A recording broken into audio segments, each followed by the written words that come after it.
Ésaïe, chapitre 16. Envoyez les agneaux aux souverains du pays, envoyez-les de Séla par le désert à la montagne de la fille de Sion. Tel un oiseau fugitif, telle une nichée effarouchée, telles seront les filles de Moab au passage de l'Arnon. Donne conseil, fais justice. Couvre-nous en plein midi de ton ombre comme de la nuit. Cache ceux que l'on poursuit, ne trahis pas le fugitif.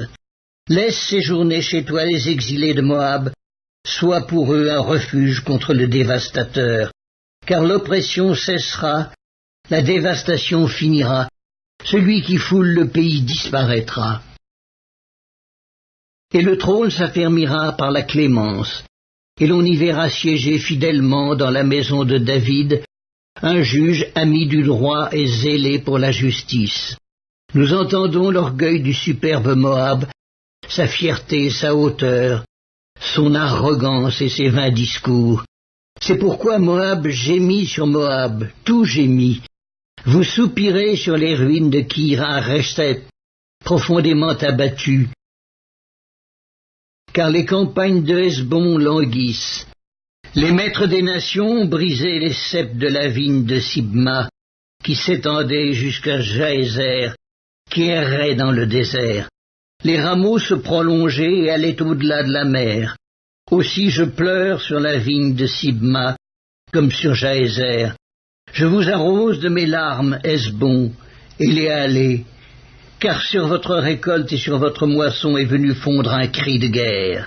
La joie et l'allégresse ont disparu des campagnes. Dans les vignes, plus de chants, plus de réjouissance.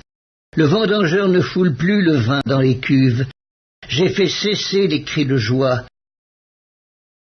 Aussi mes entrailles frémissent sur Moab comme une harpe, et mon cœur sur Kir-Hares. On voit Moab qui se fatigue sur les hauts lieux. Il entre dans son sanctuaire pour prier et il ne peut rien obtenir. Telle est la parole que l'Éternel a prononcée dès longtemps sur Moab. Et maintenant l'Éternel parle et dit.